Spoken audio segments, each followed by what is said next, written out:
es mundial.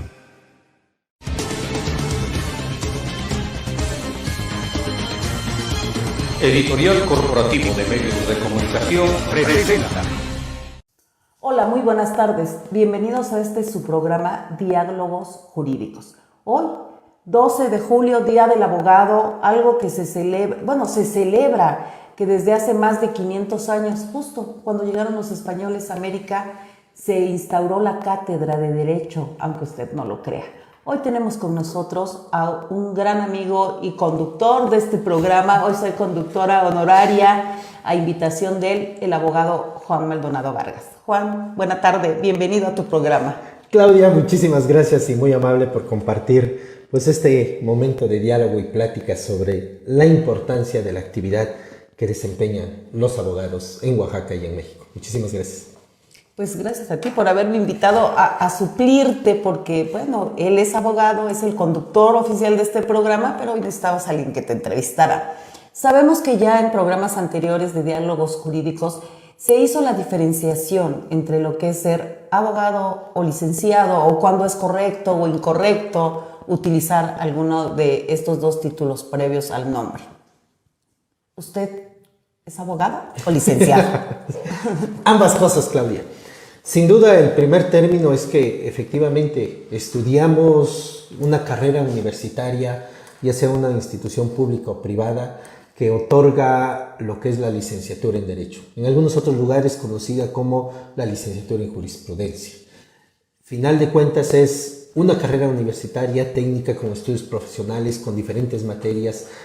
Universidades que la ofertan en 2 años, 3 años, 4, 5 años, como es nuestra máxima casa de estudios, que es la Universidad Autónoma Benito Juárez de Oaxaca, que tiene la licenciatura en Derecho por 5 años. Al concluir todos esos estudios profesionales, nos recibimos en primer término con una carta de pasante, ¿no? Para poder iniciar una serie de documentos, trámites, para poder acreditarnos como licenciados en Derecho, ya que el documento oficial o el reconocimiento que nos da la Secretaría de Educación Pública y las diferentes universidades, pues es la licenciatura en Derecho. De ahí, en muchos de los casos, la confusión, porque todos los abogados, por ley, tendrán que ser licenciados en Derecho. Pero no todos los licenciados son abogados. Pero no todos los licenciados son abogados. ¿Por qué? Finalmente, la abogacía implica diferentes destrezas, habilidades para poder litigar, promover, abrogar, es decir, el que busca la ayuda de otra persona para poder, a nombre de él, iniciar un trámite, iniciar un procedimiento y darle toda esa orientación que le permita alcanzar el objetivo de solicitar justicia. En términos muy generales, la abogacía es la actividad práctica que realiza el licenciado en Derecho en favor de una tercera persona. Y desde luego que cuando nos vemos en un tema con una trascendencia jurídica, pues también nos tocará defender nuestro tema, porque si estamos defendiendo a personas que requieren de nuestros servicios y de repente pues no estamos inmersos en ninguna situación que se presente en la vida cotidiana y que de repente nos vemos inmiscuidos en un accidente de tránsito, por decirlo, pues también nos tocará llevar nuestra defensa propiamente para decir si fui responsable o soy inocente o finalmente tengo la culpa y tendré que ser responsable ante las mismas instituciones. Al igual que muchas de las otras profesiones que se ejercen en este país y en Oaxaca, se ha ido perdiendo la credibilidad ciudadana y la percepción de esa sociedad que hoy piensa que muchos abogados, igual que muchos políticos, que los partidos e incluso que muchos que se llaman periodistas son corruptos, son extorsionadores, no cumplen con un código de ética. Casi que somos delincuentes o somos parte del crimen organizado. ¿Está en desuso la ética profesional en la abogacía? No en los que son licenciados, porque a los que son licenciados en Derecho, pues de repente los vemos como administradores de sus empresas, como notarios, como otras cosas, menos como abogados, ¿no? Pero ¿hay una ausencia de ética en el ejercicio de la abogacía? Sin duda sí. Como existe una crisis en las instituciones públicas y privadas, como existe la crisis en la misma figura de la familia, como existe la crisis en la sociedad de manera generalizada, si hay una crisis, si hay una pérdida de valores, si hay una ausencia de ética profesional que se esté generando a través del litigio. Lamentablemente, pues las reglas que el legislador va generando, pues siempre no son tan benéficas a favor del ciudadano, siempre son generadas a través de generar el beneficio para cierto sector o para cierto poder. Y a partir de ahí, el abogado tiene que buscar en todo momento el equilibrio entre la ley y la justicia. Digo, los principios del abogado, los mandamientos del abogado, de una u otra manera, pues nos van enseñando a que cuando haya un conflicto entre el derecho, entre la ley y la justicia, siempre tenemos que velar por la justicia. Desde luego que es complicado aterrizarlo, porque una misma ley nos puede decir determinada situación y en otro artículo o en otra legislación nos puede dar otro elemento de mayor gravedad o un beneficio que pueda finalmente acreditarle a la ciudadanía pues una esperanza de poder acceder a la justicia. Ahora, con toda esta gama y evolución de derechos, de principios, como ya hablamos en los programas anteriores, con la famosa o la gran reforma en materia de derechos humanos que en el 2011 abrazó México y le dio cabida a todos estos tratados internacionales en materia de protección de derechos humanos, pues tenemos otros elementos en la cual ya no solo tenemos que ver la legislación local, sino ahora tenemos que ver el privilegio o los beneficios que nos da la legislación internacional. Y si la legislación internacional le da una mayor protección a este derecho del ciudadano, pues tenemos que exigirlo para que se cumpla. Lo complicado y lo difícil es cuando la misma autoridad no quiere hacer cumplir con toda esta gama de derechos. Voy a citar un ejemplo muy rápido. Hace unos días nos toca llevar un procedimiento de un trabajador de Oaxaca, de una de las secretarías. Se llevó todo el procedimiento, llegó la recomendación de la Defensoría de los Derechos Humanos. En un primer término, la Secretaría decide aceptar parte de la recomendación. Al final se tiene que cuantificar en dinero, una compensación. Hay el cambio de titulares de la Secretaría. El nuevo titular de la Secretaría dice, no acepto la recomendación, rechaza la recomendación emitida por la Defensoría de los Derechos Humanos.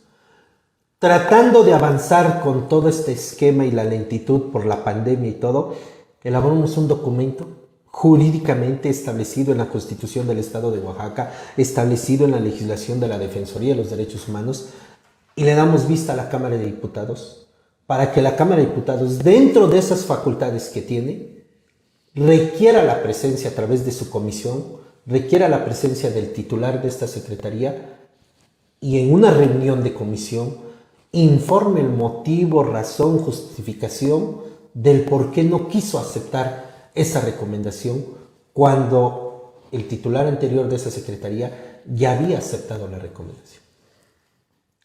De las cosas raras, pero que no sorprenden y que suceden en la vida de Oaxaca y México, quiero pensar que son los asesores de los legisladores. Quiero pensar que los legisladores todavía tienen la voluntad o por lo menos tuvieron la posibilidad de leer el documento y saber que lo que están legislando, las determinaciones que están emitiendo, pues están plenamente pegadas a derecho, fundamentadas a derecho.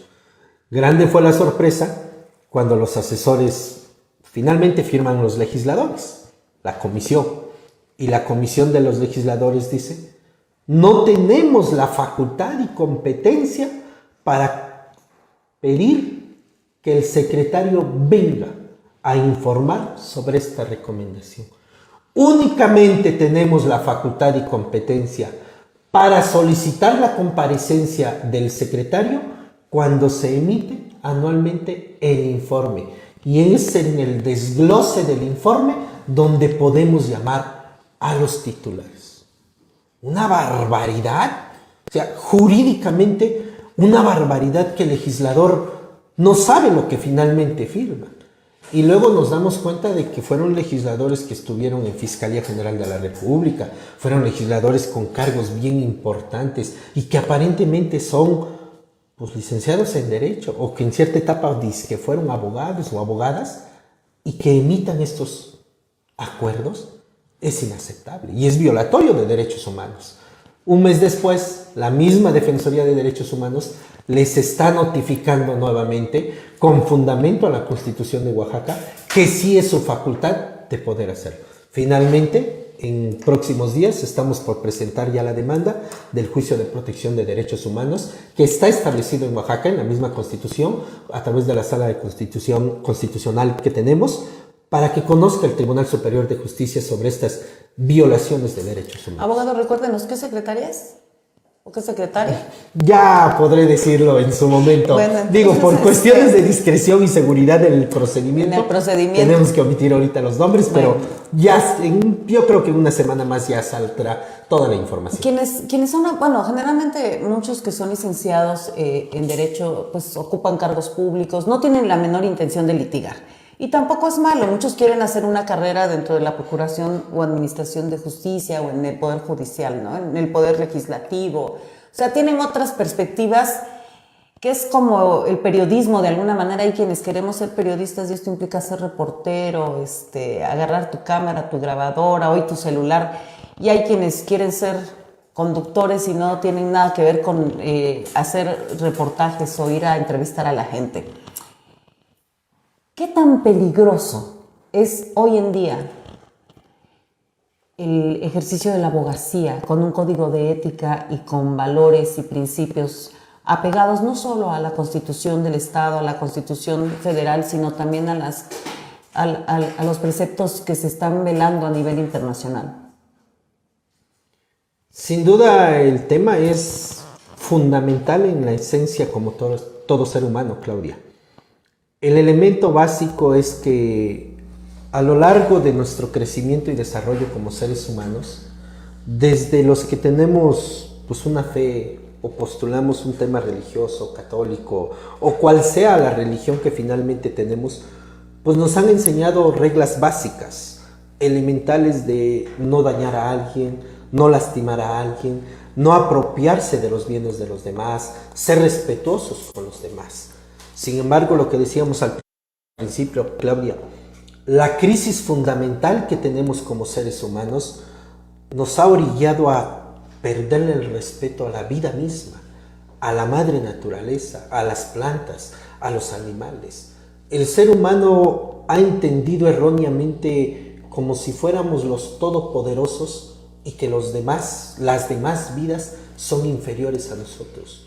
No. Finalmente somos un elemento de todo este tema complejo que va más allá del solo ser humano y que por eso se forma un equilibrio en la sociedad.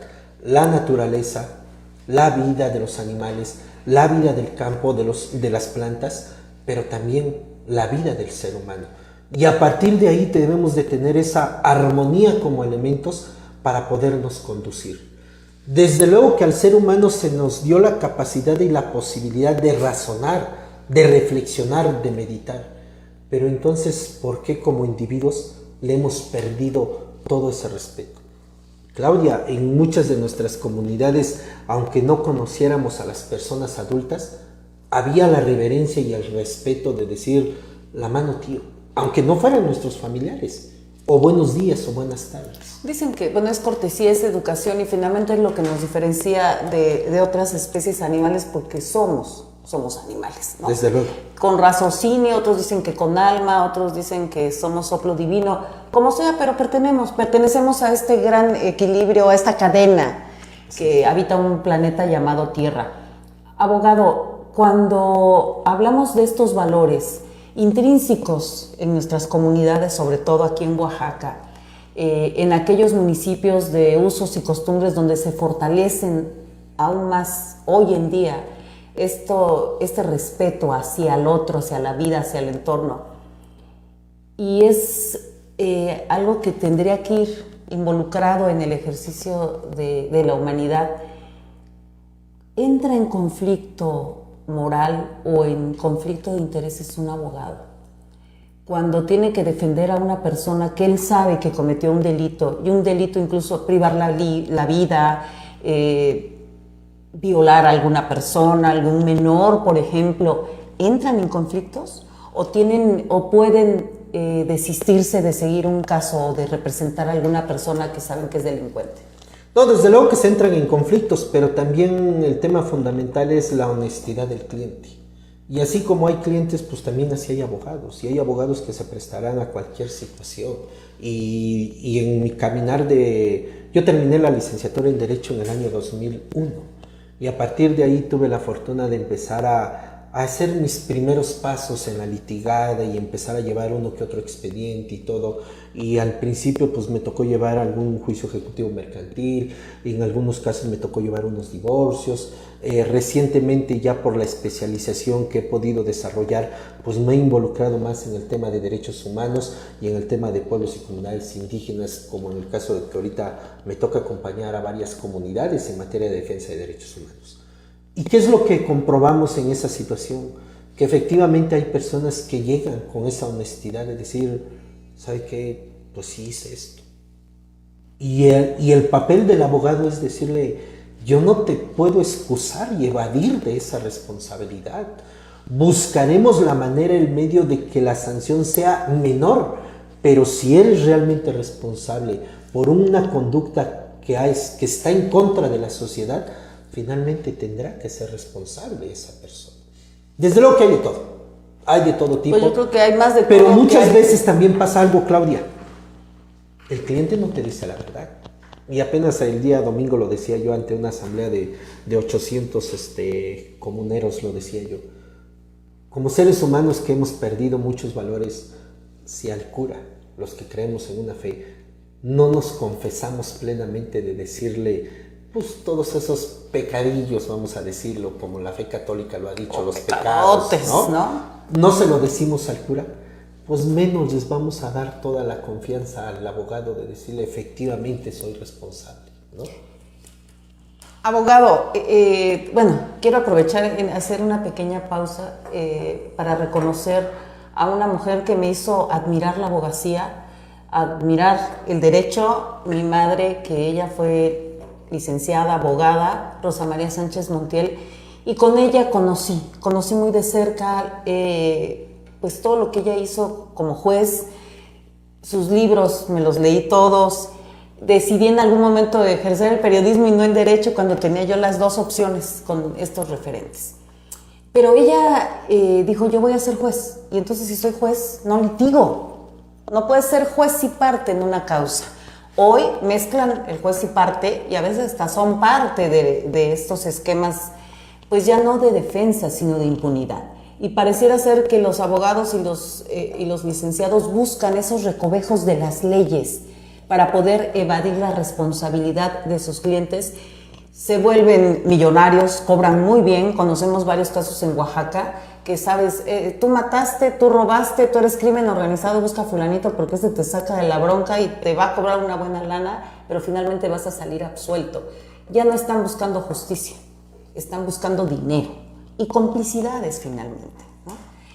¿Cómo poder evitar esto en las futuras generaciones que hoy quieren ser abogados o que hoy están cursando la carrera de Derecho, indistintamente del lugar donde lo estén haciendo?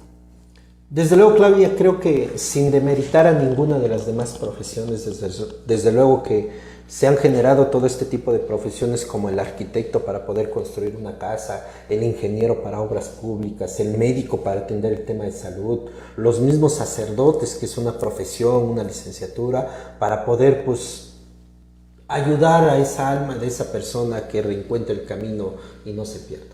El mismo abogado, la figura del licenciado en Derecho y el abogado, creo yo que tiene un tema un tanto más especial, porque la licenciatura en Derecho nos permite incursionar en muchos temas.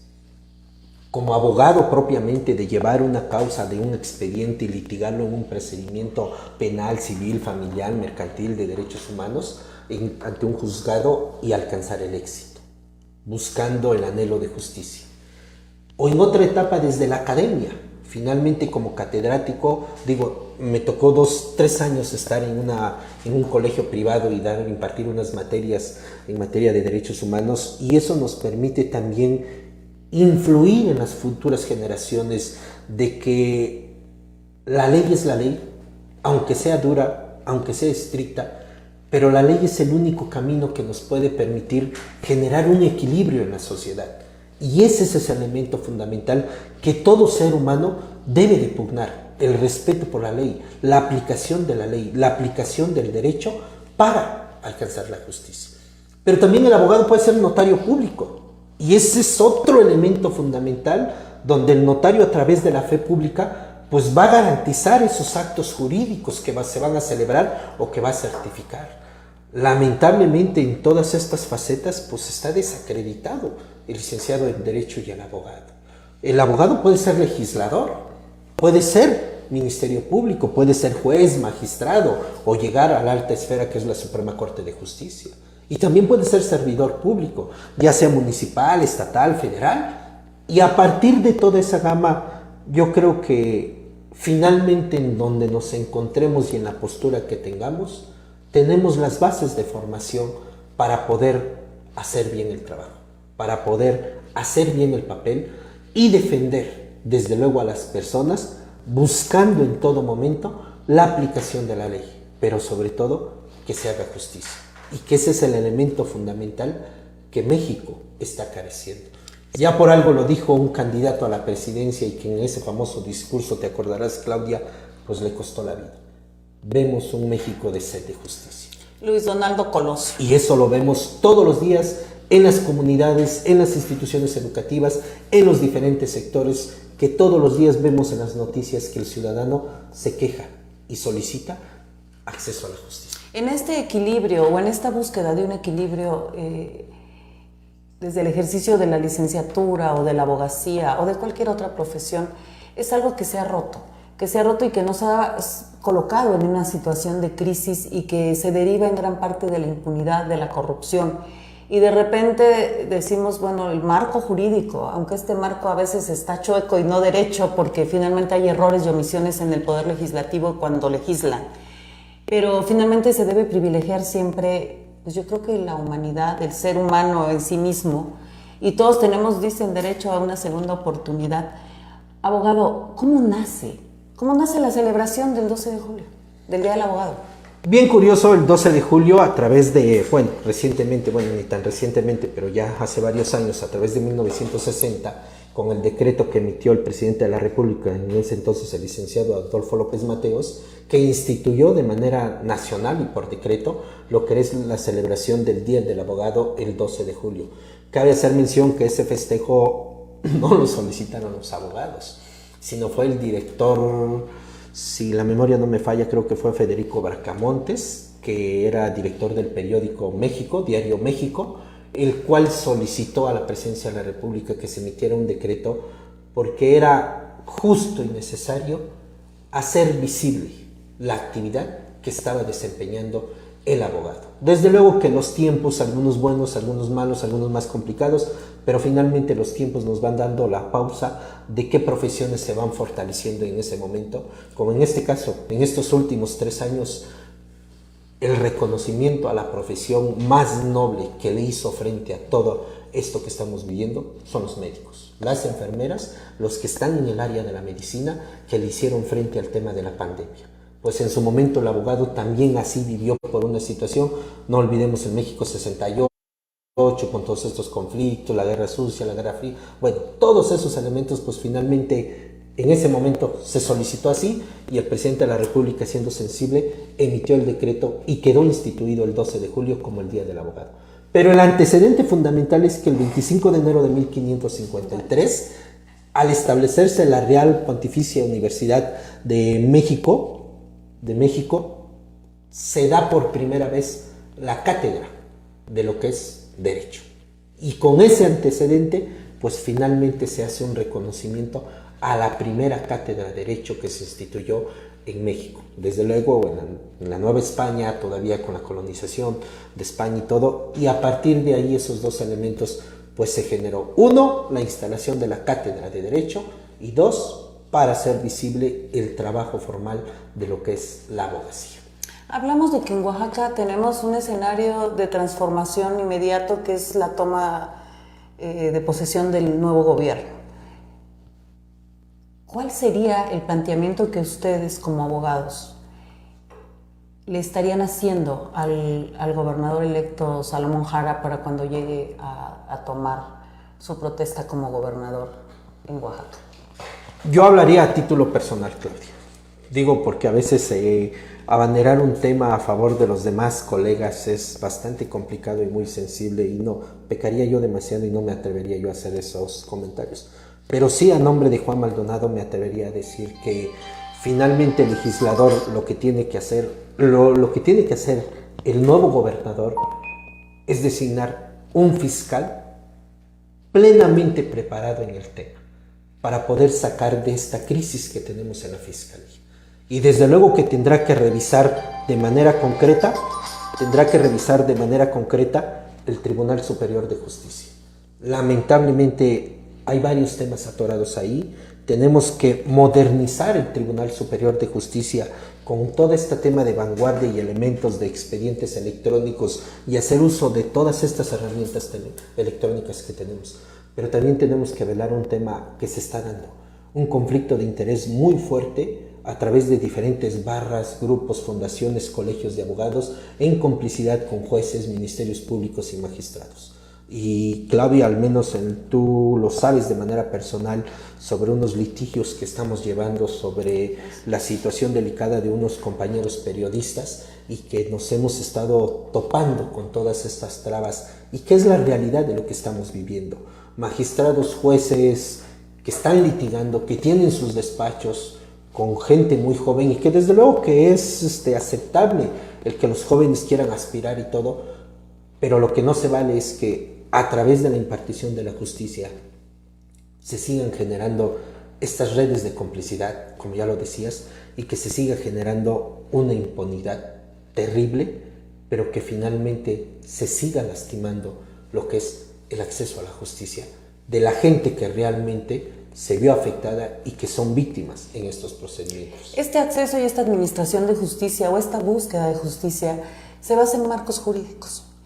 Es necesario hacer una reforma desde el ámbito de perspectiva legislativa para ver quién sí o quién no cuenta con los elementos mínimos para poder ser legislador.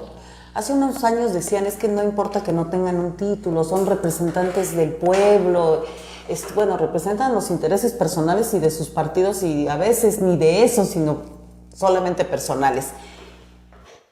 Pero son hacedores de leyes y son hacedores de reformas de las leyes. Y finalmente, si no se enmarca esta administración y esta procuración de justicia en este marco jurídico, o está mal hecho este marco jurídico, probablemente pasará mucho tiempo para que sigamos viviendo la impunidad y la corrupción.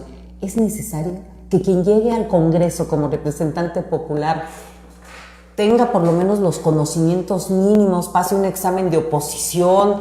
No sé, en cualquier trabajo, cuando tú llegas te hacen una entrevista a ver si tienes los elementos para poder acceder al cargo que quieres representar. Y aquí no solamente se adolece de este tipo de revisión de currículum, por lo menos, y pues mucho menos de un examen de oposición. Desde luego que yo creo que los perfiles tienen que ser revisados en todos los momentos. Y desde luego también que la legislación tiene que ser actualizada de acuerdo al avance y a los movimientos de la sociedad. Hay temas que ya están más que rebasados en nuestra legislación y que el legislador ya debería de legislar, pero también hay temas que ya no están dentro de la competencia del legislador y que le corresponde ahorita a la legislatura federal o al Congreso de la Unión emitir una nueva codificación.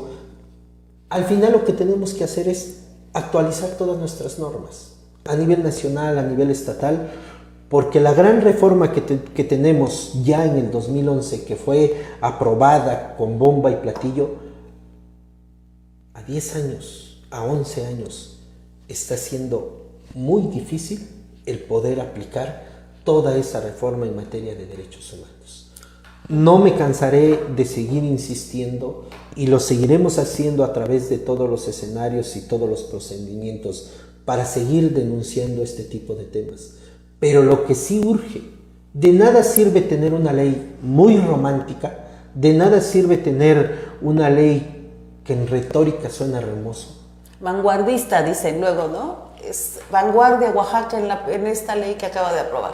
Como nos los dijeron hace 6 años, si no me equivoco, Claudia, cuando Juan Iván Mendoza se logró juntar un frente de 9 asociaciones de periodistas para pugnar sobre las diferentes agresiones que se estaban generando en materia ya de periodistas, del ejercicio periodístico, y con bombo en platillo se fue a anunciar que Oaxaca llevaba una iniciativa de vanguardia con todos los esquemas internacionales de protección de derechos humanos, y al primer llamado no se aprobó, ni siquiera se subió a tribuna, ni siquiera se leyó en pleno. Bueno, seguimos sin una ley de protección a periodistas, así de fácil.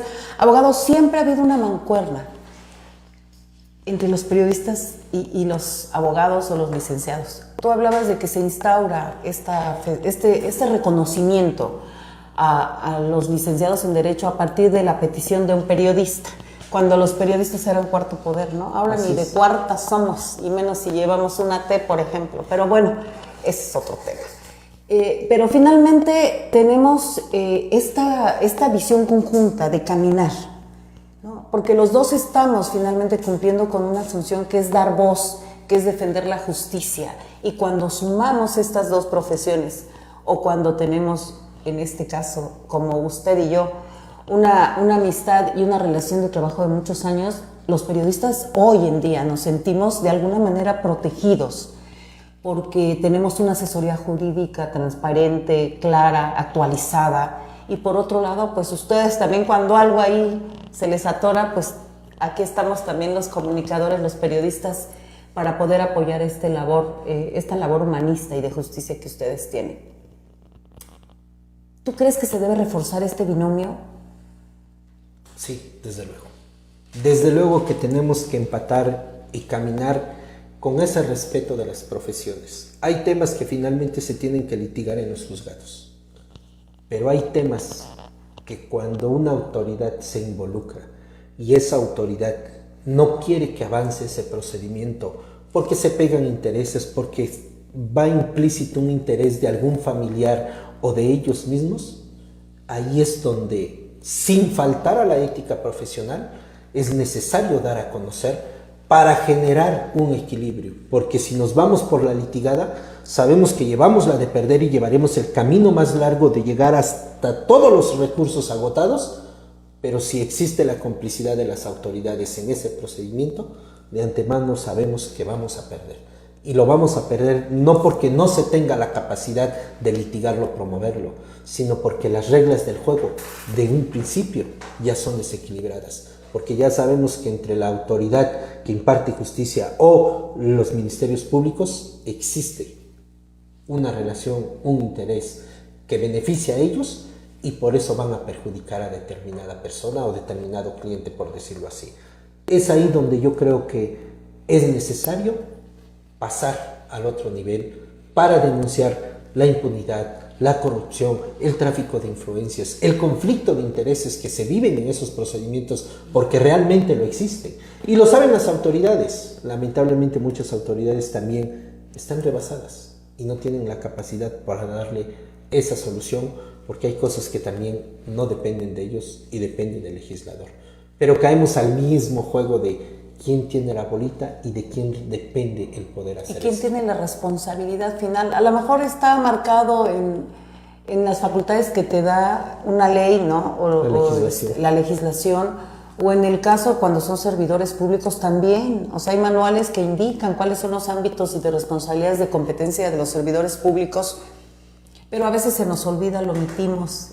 A veces es más fácil voltear que dar frente y poder tratar de ajustarse, porque también sabemos que a veces una llamada por teléfono, ahora hasta un WhatsApp, puede marcar la línea y el rumbo de un caso de administración de justicia o de fomento de impunidad.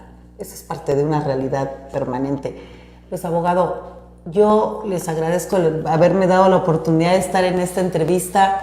Yo no soy abogada, yo sé que el diálogos jurídicos tiene otra esencia, que es más como la discusión en el lenguaje jurídico, pero bueno, hoy traté de hacerles llegar de manera y desde la visión de un periodista el sentir, la ética y la trayectoria de un abogado, ¿no? Para que todos lo entendamos, porque a veces dicen, hablas como abogado, escribes como abogado, porque de repente no entendemos el lenguaje jurídico, y también debería ser una responsabilidad ciudadana a veces agarrarse un librito al menos de cuáles son nuestros derechos básicos contemplados en la Constitución, porque hoy el argumento es que son mis derechos humanos y a veces ni siquiera humanos queremos ser, ¿no? Pero, abogado, gracias, felicidades, un reconocimiento a todos los abogados, a todos los licenciados en Derecho, a los que están presentes y siguen trabajando con ética a beneficio de la justicia, y también a aquellos que ya están ausentes, pero que de alguna manera han dejado un precedente y una historia y un legado en este Oaxaca. De verdad, los abogados son una parte esencial. No desconfíe, y si usted tiene alguna duda, busque otra segunda opinión. Y bueno, yo considero que debería de haber así como hay un comité médico que analiza las negligencias médicas, que nunca llegan a grandes avances, así también debería haber uno en el ejercicio de la abogacía y también incluso del periodismo. Licenciado, muchísimas gracias y esperamos que estos programas de diálogo jurídico sigan adelante con mucho éxito. Gracias, muchísimas gracias, Claudia. En verdad, muchísimas gracias. Dos elementos fundamentales. Primero, el reconocimiento y el recuerdo de aquellos abogados que en nuestra formación nos dejaron una palabra, un mensaje, un pensamiento, y que gracias a ellos fuimos construyendo nuestros propios caminos. En especial un reconocimiento, ya falleció desde luego, al doctor Pedro Rosas, laboralista, buen laboralista, que en lo personal tuve varios años de caminar con él y coincidir en unos temas, ¿no? Un saludo al licenciado, al doctor Ricardo Hernández Aguilar, a Alejandro Sánchez Melchor, al doctor Noé Matos Romaldo, en la cual en su momento, cuando fui estudiante de la Facultad de Derecho y Ciencias Sociales, me dieron la oportunidad de estar un tiempo en el litigio con sus despachos, y a partir de ahí después retomar mi propio camino e iniciar esos pasos. Algunos que ya se fueron, ese reconocimiento y ese recuerdo del cariño que se les tiene. A los colegas abogados, desde luego, la felicitación en este día 12 de julio y la invitación fundamental de seguir promoviendo, de seguir impulsando todo este tipo de reformas, de denunciar todos estos casos de corrupción e impunidad. Queremos que la autoridad aplique la ley, que haga justicia en beneficio de la sociedad. Muchísimas gracias, Claudia, y hoy pues me tocó estar en el banquillo de los acusados con esta modalidad que hemos venido implementando, acusados, de diálogos de los jurídicos. Interrogados nada más.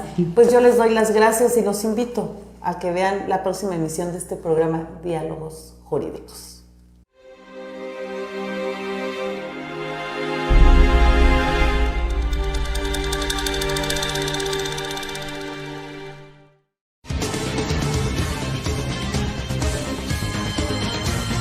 Editorial Corporativo de Medios de Comunicación presentó